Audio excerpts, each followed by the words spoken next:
The following program does not necessarily reflect the opinions and viewpoints of the staff and management of this station. Welcome to the wonderful world of seniors, the best of all worlds. You now have the time, resources, and ability to enjoy what you have worked for all your life. So let's explore the many possibilities available to seniors on Senior World Radio. Senior World Radio is your source for senior citizens-related topics, information, and entertainment. Now, here is your host of Senior World Radio, Glenn Howard. I'm so glad you're joining us again today because we're talking about one of those issues that every senior is concerned about. I'm discussing Alzheimer's disease.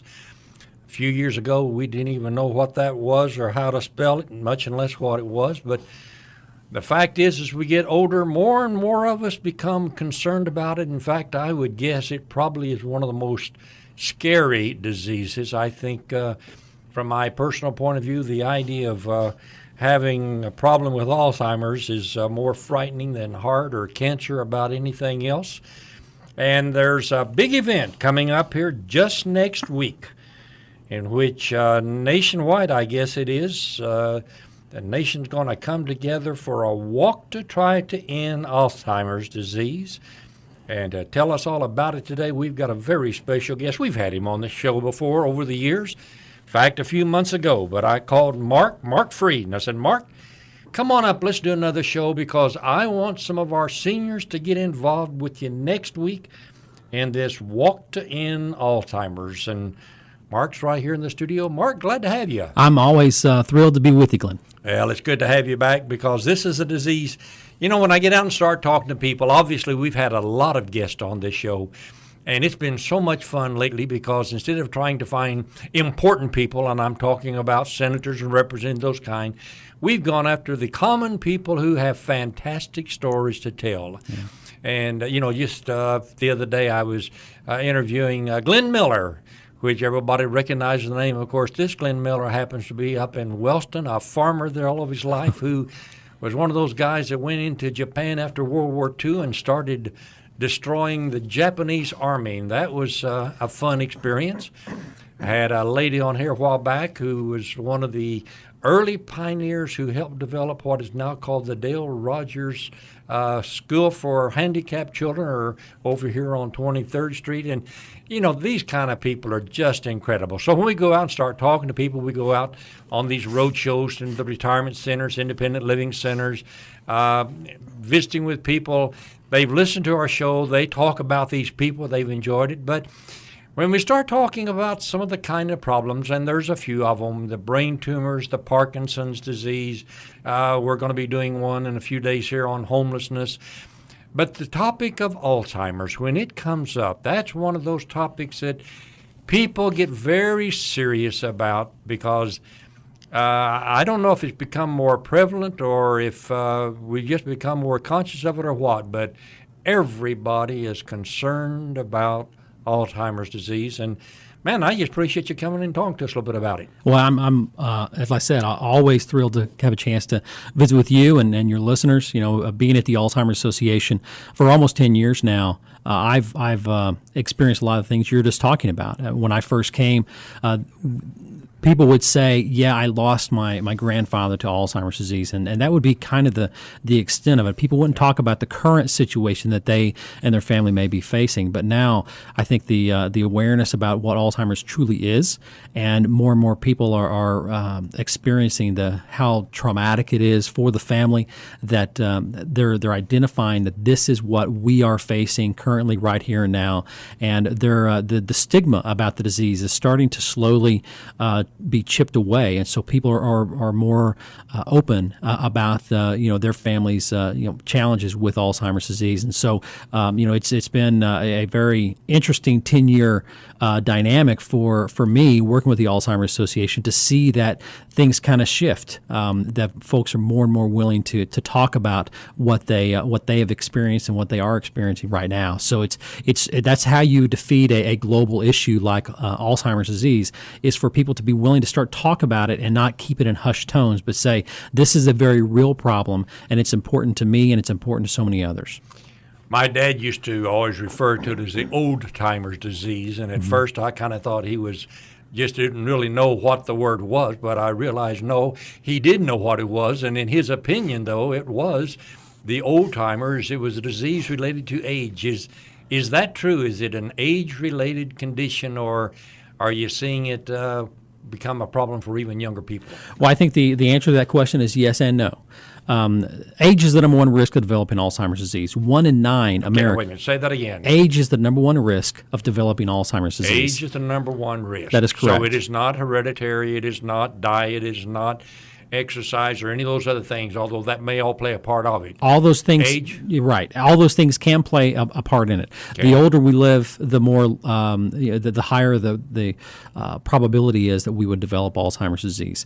1 over the age of 9 here in America have Alzheimer's disease. Half of those over the age of 85 have Alzheimer's disease. So it's the older we live, the more of a risk that it is. With that said, there's 5 million Americans here in our country who have Alzheimer's disease right now, and about 250,000 of those are under the age of 65. They develop the disease in their 40s or their 50s. As a matter of fact, the youngest person I ever saw, it was interesting. I had just come to work for the association. I'd been here about 3 or 4 months, and what I knew and what my understanding, what my experience with Alzheimer's disease was at that time was that this was something that happened to folks who were older. And there was a lady who came into our office. She was looking for some help, looking for some guidance, some counseling, and we sat down with her. She had been diagnosed with the disease, and she, when she went through the diagnostic process, she thought, "There's no way this is wrong. I'm too young." So she went to a second physician. Again, went through the same diagnostic process, which confirmed the original diagnosis of it being Alzheimer's disease. She was 29, and she had a 2-year-old son.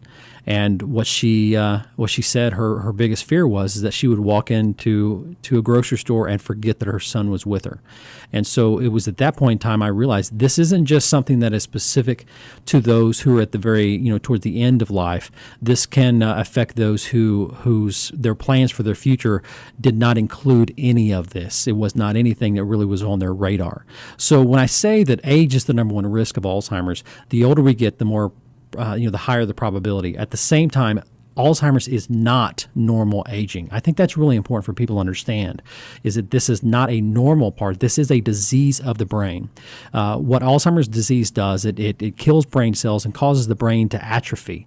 And so if you looked at a normal-sized brain on autopsy, you would see the size of that. If you compare that to someone who is had gone all the way through late-stage Alzheimer's, you would see a much smaller organ. And you would also see that it was somewhat shriveled. And so just the nature of the disease, it is a disease of the brain. It's not anything that just happens as we get older. It's something we can just count on. We're always going to have, as we get older, we're going to have the little bumps and bruises and nicks and pains and that sort of thing that make things a little harder maybe to get around, to walk, that sort of thing. But that could be a part of old age. But with Alzheimer's disease, this is not just, I'm getting older and this is going to happen for sure. I had my grandfather died of the disease. He lived it for the last 17 years of his life, and he died in his late 80s. My grandmother, his wife, she lived until she was 93, and she was sharp as a tack up until the day that she passed away.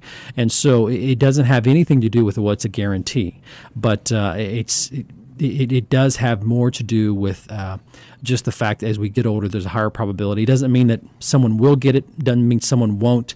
The reality that there is no pinpoint. We can't pinpoint the cause of when it's going to happen and to whom. So it's not any kind of a virus or anything that is caught or inexperience is not caused by an injury in childhood where you hit your head or. Of course, right now the big topic is the football players, the concussions, and Sure. damage to the brain.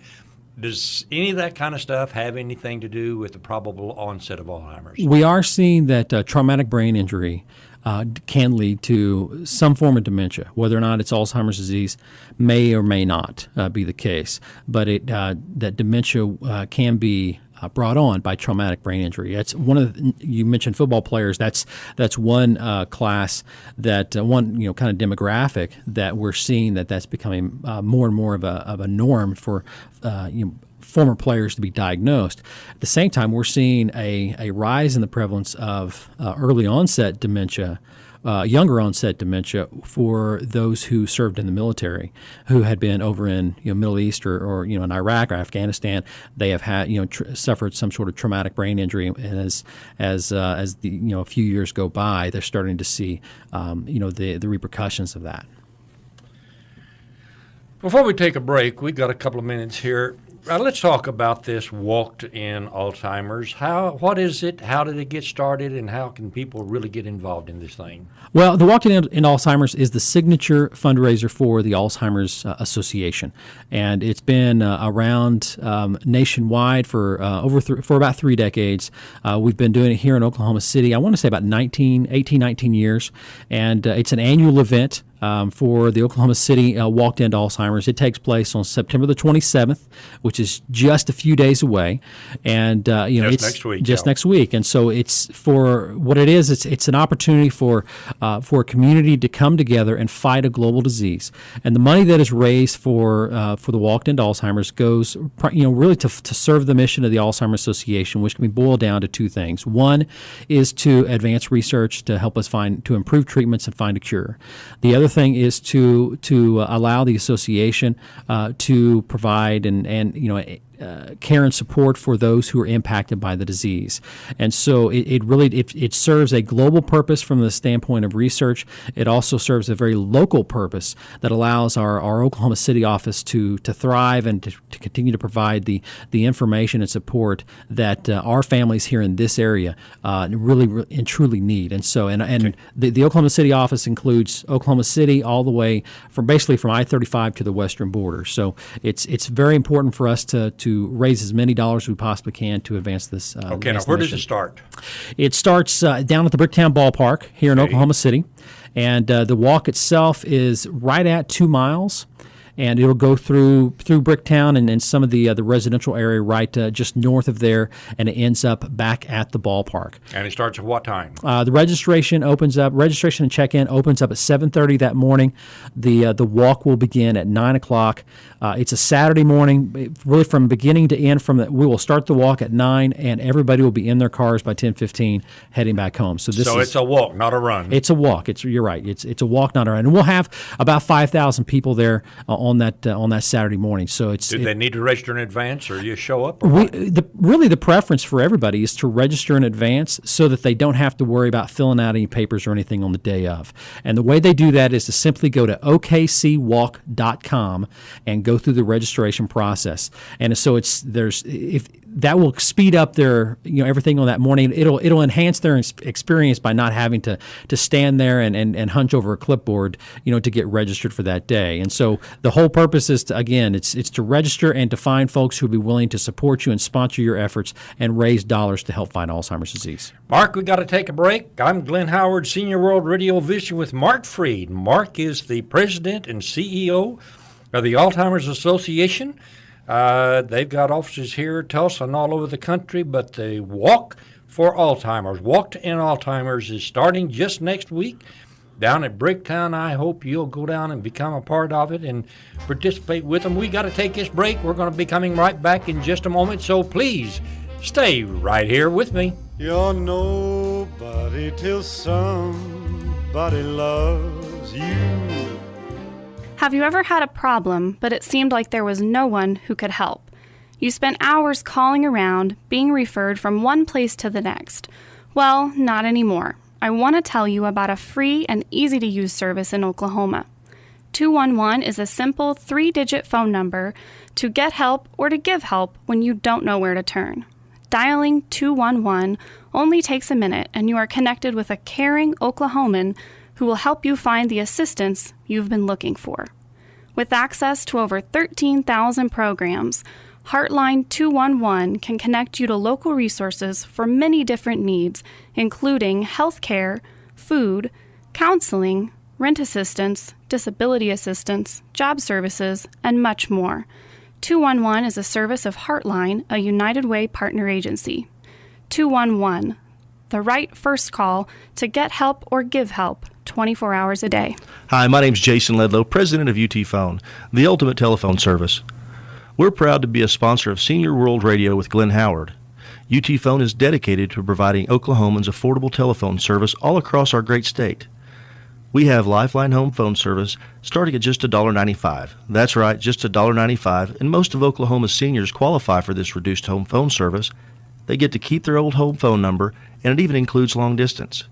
Another great feature of UT Phone's customers really like is that it includes repair service. That's right, any repairs at no additional charge. With many telephone services charging $40 to $50 per month, it makes sense to switch your service to UT Phone. This service is a federal program that is provided through the Universal Service Fund. There is only one per household, so make it UT Phone's home phone service for $1.95. Give us a call at 800-996-0098. Again, call 800-996-0098.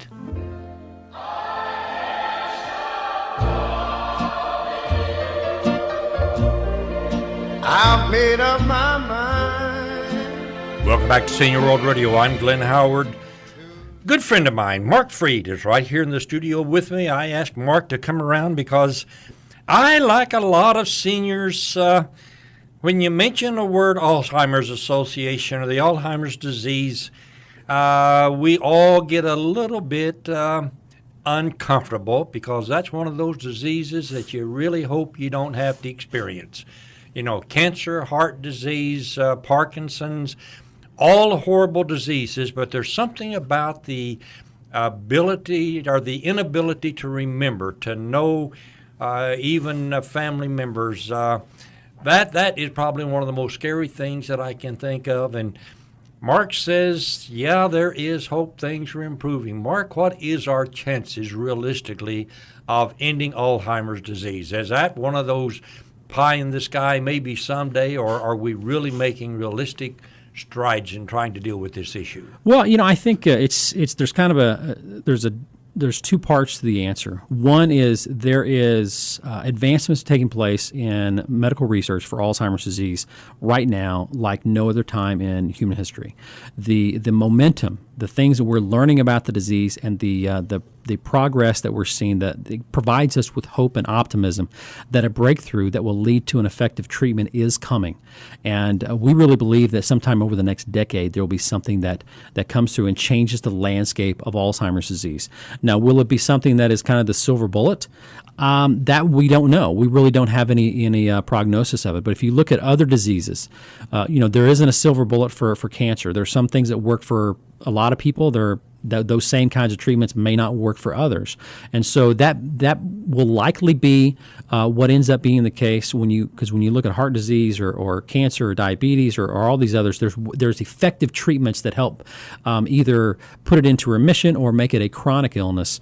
And with Alzheimer's disease, there is no effective treatment. There is no way to modify the disease. It is once the onset takes place, it will continue to develop. And so what we're really hopeful of is that there's a breakthrough that allows us to either arrest the progression of the disease, to stop the progression, or to slow down the onset of it and delay the onset for a couple of years. And there's research and that's very encouraging from that standpoint when it comes to treatment. We're seeing some progress being made there. And then on the prevention side, there are some things that just came out. There was an international conference that we host every single year that brings in about 4,000 to 5,000 of Alzheimer's researchers from around the world. They all come into one place, and we just had it about a month ago. And there was more and more evidence showing a direct link between overall health and the onset of Alzheimer's disease. And there was encouraging evidence that shows that healthy lifestyle, basically healthy living, diet, exercise, remaining socially and physically active, those things can play a very important role in slowing down the onset, delaying the onset of Alzheimer's disease. And so we're now starting to see more and more evidence to back up what we've believed for a long time, is that Alzheimer's disease is a part of overall health. And so I think there's a couple of quick rules for folks to remember. Number one, what is good good for the heart is good for the brain. I think most people understand that, eating one thing is going to be bad for you. Eating the alternative is going to be better for you. What's good for the heart is good for the brain, and use that as a rule to live by, because that not only could be good for your overall health, but also could play a role in the being able to not ever see the onset of Alzheimer's disease. The other one is look at the brain like a muscle and kind of a use it or lose it type of mentality. Continue to engage in new things and to learn new things that exercise your brain. If you've always been, a very little more inclined to accounting and things of that nature, and you're not really more of an artsy person, then no matter what stage of life you're in, now may be the time to start to try to learn to play the piano, because it exercises a different part of the brain. It causes you to tap into a different part of the brain that you don't naturally engage in on a regular basis. So use it or lose it. That's one way to kind of look at it. And the other one is what's good for the heart is good for the brain. And those are really the only two things that we can do that we have much control over right now to help with the possible delay or maybe even prevention of the disease. Is there much correlation between obesity and Alzheimer's? There is a correlation between obesity to diabetes, and there's a strong correlation between diabetes and Alzheimer's. So the prevalence of the onset of the disease is higher for those who have diabetes than with someone who doesn't have diabetes. So you're talking about blood flow, so there's a direct correlation between overall health. So it's not necessarily obesity to Alzheimer's, but obesity can cause other issues that are directly linked. So it's kind of a yes and no answer. Does it vary much according to geographic area? The geographic area in this country, no. But when you start to look at other areas of the world, there is less prevalence. For instance, in areas where the Mediterranean diet is more of a commonplace, there's a lower percentage of those who have the disease. But when you get down to demographics, when you start to look at different races, there is a significant difference. African Americans are far more likely to develop Alzheimer's disease than those who are Caucasian. Those who are Latino, they're more likely to develop Alzheimer's disease than those who are Caucasian. And a lot of that goes back to kind of the cultural influence, which usually ties into diet. And so it doesn't mean that someone who's African American, they're going to develop it, and someone who's white is not. But there are some risk factors that are more prevalent within different demographics. You used the term diagnosis a couple of times. Can this disease really be diagnosed? How do you diagnose, or how does the profession diagnose it? And is this something that family members can do, or that an individual could do themselves if they feel like that, mom's just not remembering things like she did? Right. Let's talk about the whole diagnostic process. Well, if a family member if someone is sitting there and they're looking at mom or dad and they're saying something has changed, something is changing, then that is the very first sign to say, hey, we need to go and get this checked, because what we know about where and how. The first thing to do is go to your regular physician. Okay. And usually from there, the physician will say, I'm not exactly sure what this is. I'm going to refer you to either a neurologist or a geriatrician who has maybe more background, more experience with diagnosing Alzheimer's disease or some other dementia. And so with that said, the diagnostic process has come a long way within the last decade. More and more physicians are becoming far more capable in being able to diagnose Alzheimer's disease, and so there is a growing number of physicians who have seen this become more part of their everyday practice than ever before.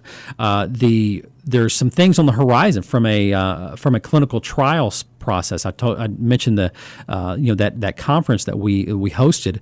From that, there was a couple of things it's not ready for prime time yet, but there's a couple of things that are going through the trial phase that are exciting, because it would help diagnose things at a much more successful rate. And one is there is an eye test where they would see proteins in the eye. As a ophthalmologist or a doctor would look into the eye and be able to see some things things that are evidence of proteins that could show Alzheimer's disease. At the same time, there's another test that's continually being done.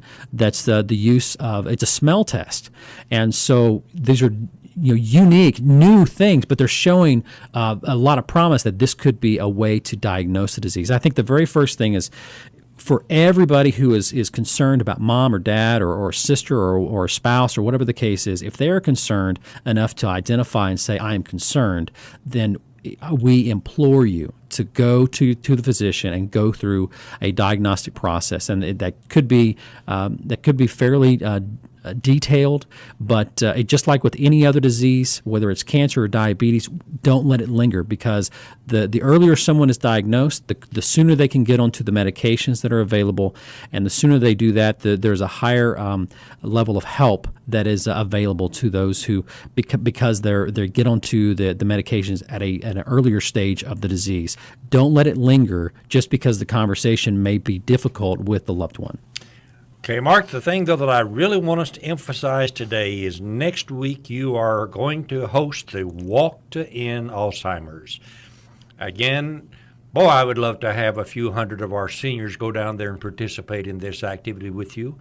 You're meeting on September the 27th, that's next Saturday, this next week, at Bricktown Ballpark. You mentioned something about registration. How would they register and get involved with this? They need to very simply go to okcwalk.com. okcwalk.com. They click on the button that says register, and they go through that process. There is no registration fee. It is completely free to register. It is completely free to come down and walk. But where we're really going to make the change is for people to contact their friends, their family, and ask for their support of their walk efforts. And so just contact their friends, say, would you be willing to make a donation to the Alzheimer's Association in support of my efforts to make this walk successful? Our goal is to raise $400,000. We are more than halfway there. We're trying to close the gap between here and there. We really want to be able to reach that goal. And this is one of those events that it's for every man. And, for someone who may be on a limited income, this is something that folks can find $5, $10, or $20 to make a donation.